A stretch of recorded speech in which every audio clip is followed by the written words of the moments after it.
Hello, welcome back to another episode of the Arches Omnibus. Probably the slowest progressing small diorama that you'll see on YouTube today. So if that's what you're into, then you've come to the right place. You join me in trying to solve a problem first before we get on to some of the weathering details. You might remember from the last episode that when we added the track and the ballast to the top of this, we got some bowing in. I don't know how much you can see it there. It's not too bad, so it's got better as it's dried, and I've tried to stretch it out a little bit, but I definitely need to add some strengthening in there just to make sure that it doesn't bow and collapse over time. And I've spent a bit of time trying to figure that out. And then I happened to be in the works the other day and spotted this pack of wooden dowels for £1. So I thought, well, why not?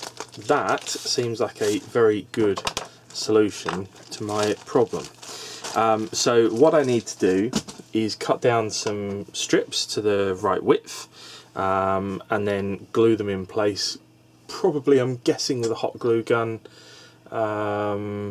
I'm thinking that is probably going to be better than anything else. I might get away with some laser cut kit glue, but I don't know. Maybe so. A hot glue gun might be best for this. So just a couple of strips to go in between the posts to add a bit of rigidity and stability to the platform. And that's it really. So I'm hoping that a Stanley knife can do it. But if not, I might have to get a little hacksaw out and chop some strips. So time to get measuring and sorting that.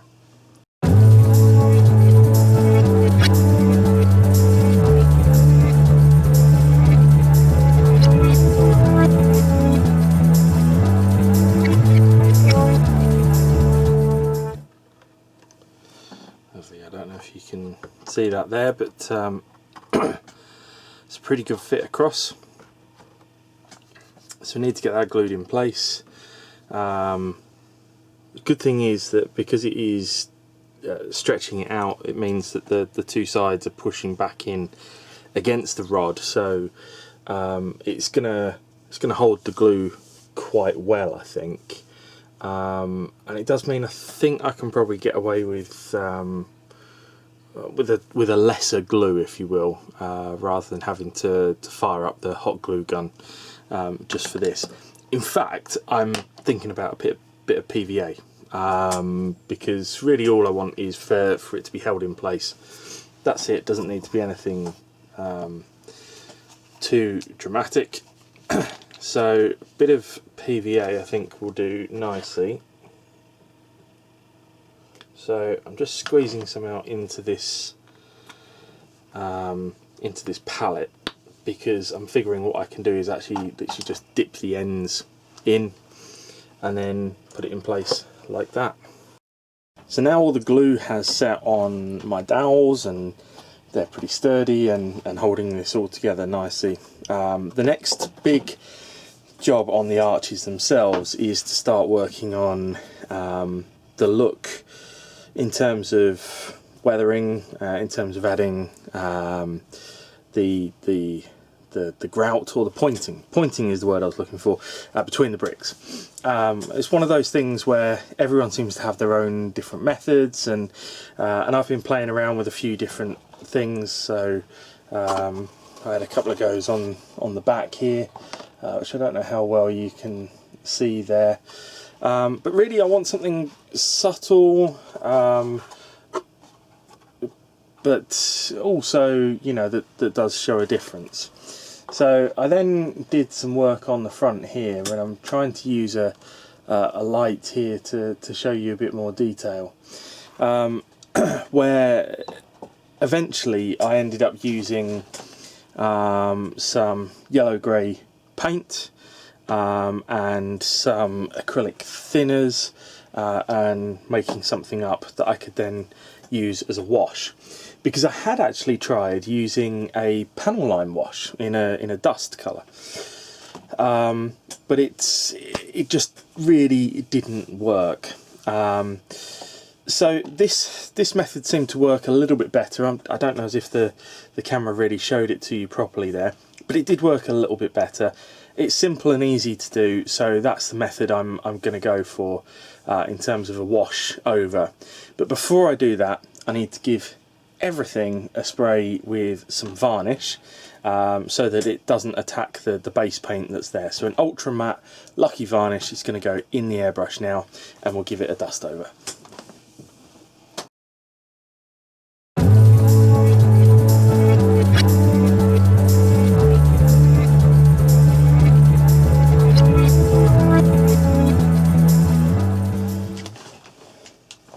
So with the varnish well and truly dry, it's time to have a go. And again, I've been putting this off because, you know, when you do something like this, this is it's a fairly permanent step when you add paint. So you know, I have been putting it off, but I think we are now getting to the point where it's time to do it.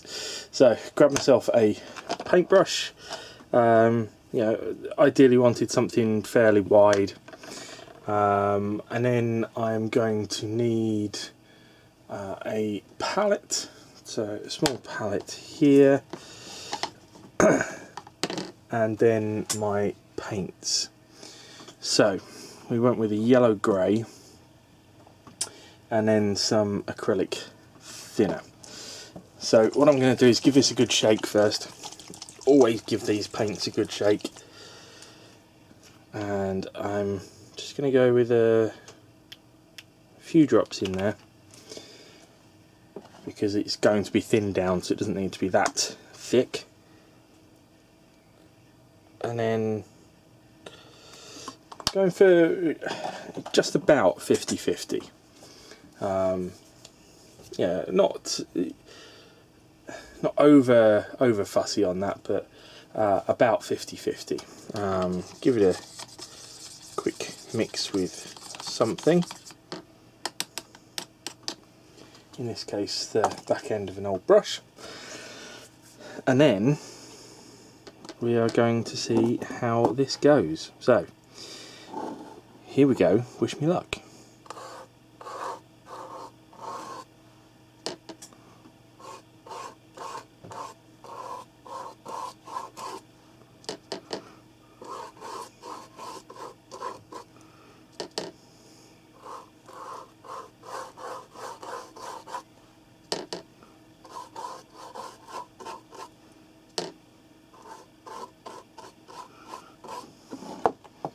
So now that I've given that panel a coat,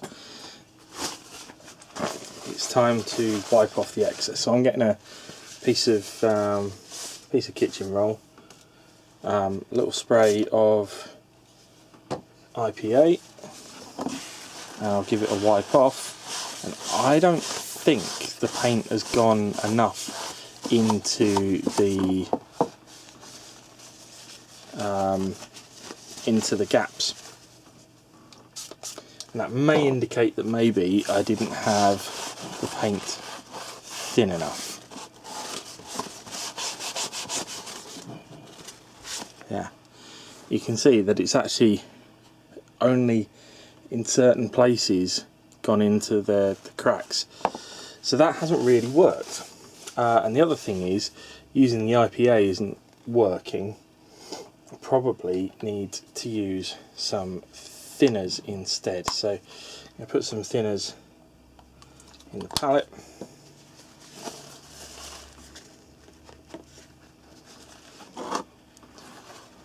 Dip my tissue in.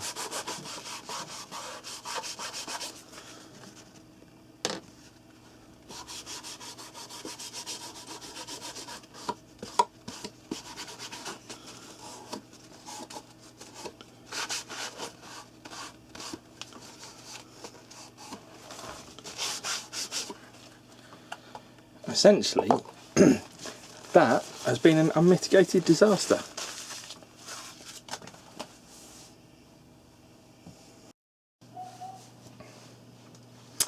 So it's been a fair bit of time since I last did any recording when I was working on this area here, and it's not too bad, but it's not I'm still not happy with it. And you'll notice that I haven't even touched any of this stuff. I think because I've just been putting it off and trying to think about it. And then I saw a couple of pictures, video, I can't remember which, from Bunter's Yard on Instagram, well worth a follow by the way. And he was doing some similar work and was using tile grout, and I don't know why I hadn't thought about that, because I've got a giant bag of tile grout. This is grey tile grout. I don't know if you can see this very well. Evo Stick floor tile grout in grey. And he was brushing that on dry and then using it to fill the gaps, and then sealing it in, and then sort of weathering over the top of that, which kind of makes some sense. So I'm going to give it a go and see how I get on. So I'm just going to scoop some into a little pot here. Oh god, it's quite heavy. And I'm literally just going to use a stiffish brush to brush it on and see what happens. It said the grout is fine enough that it gets into the pointing gaps between the bricks, and actually I can see that it is doing so. It's going to need some wiping off afterwards, that's for sure. I'm also wondering whether a softer brush might make sense here. This is a bit different, this brush. We'll give this one a go.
So I don't know if you can see, but that has actually gone into the grooves quite a bit more. I think my main question now being, how do I get rid of it on the front of the bricks? But we'll have a play around with that in a second. I'm just going to keep dusting more on, because the more I dust on, the more seems to get into the pointing gaps, or the grooves, or whatever I decide to call them from one minute to the next.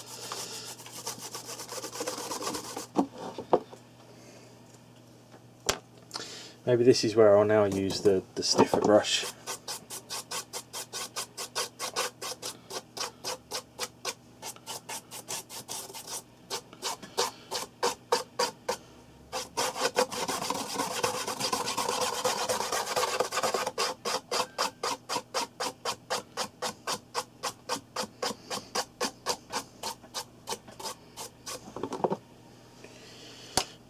Maybe this bit of foam that we've got here, just to maybe wipe some excess off of the fronts of the bricks.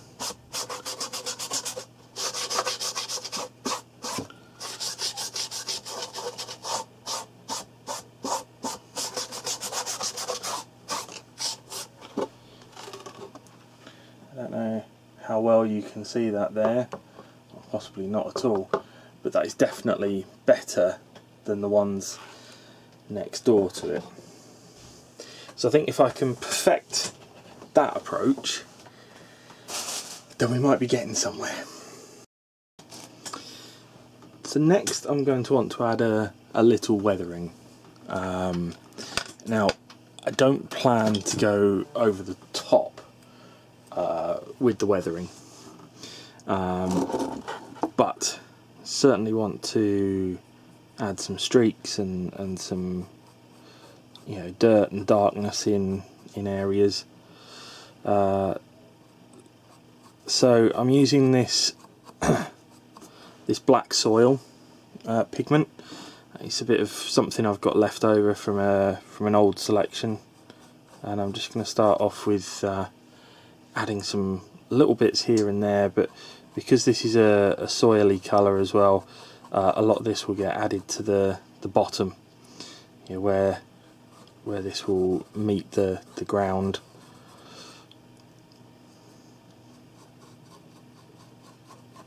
And I like to work with pigments by just dry brushing them on. That's probably not the most economical way of working with pigments, but it's my preferred method for certain.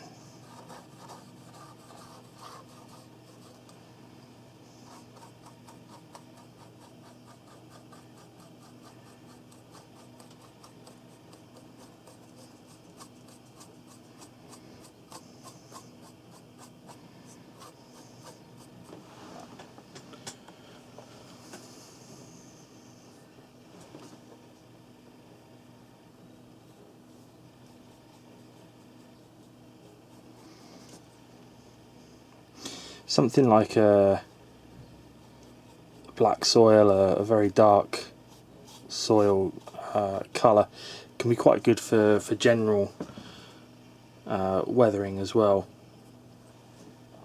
Sometimes if you use like a black pigment or something like that, it can be a little bit too much, whereas something like a soil is not black, it's got a hint of brown in it, and just looks maybe a little bit more realistic. I've maybe applied a little bit too much there, but again, this is one of the reasons I like working with pigments. So if I now decide there's a bit too much on there, I can just get a slightly stiffer brush and work some of it off.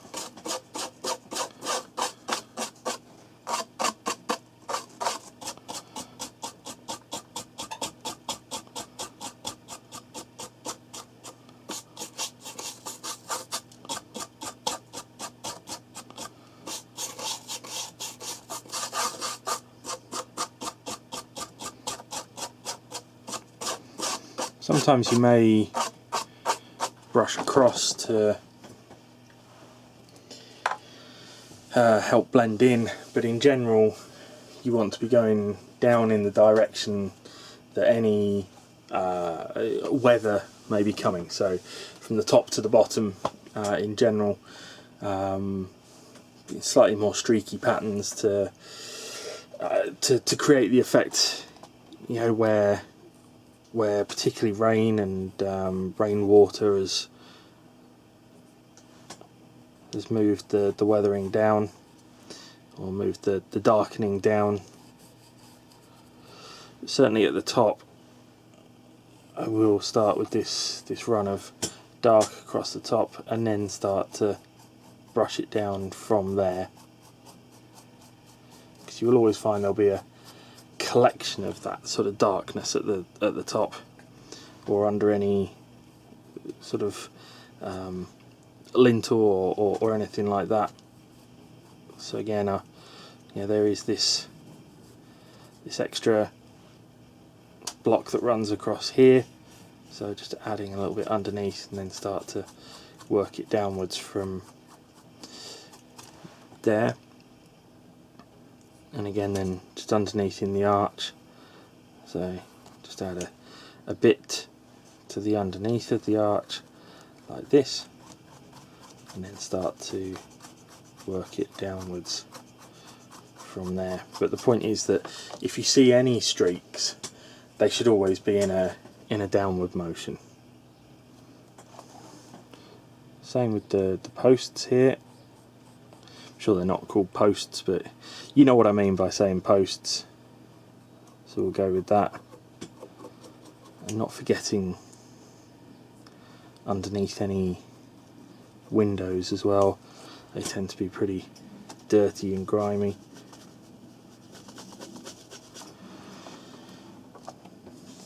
So you might be able to see a little bit more of the kind of effect that I'm going for here.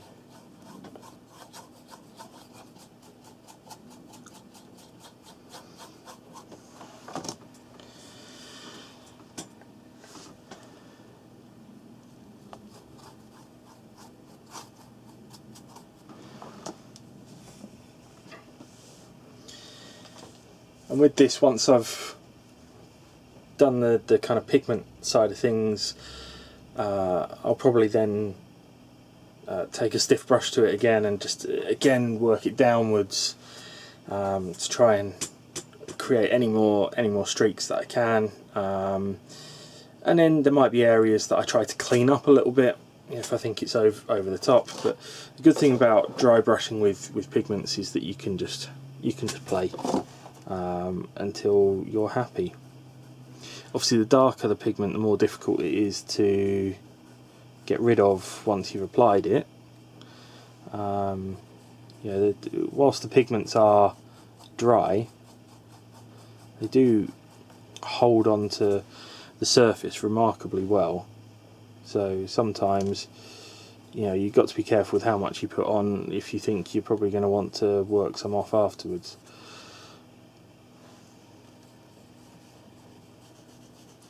But basically, weathering, especially with pigments, is all a bit of trial and error. And if you've not done much before, then get some cheap building kits. Get some second-hand bits from your local model railway show or model railway shop.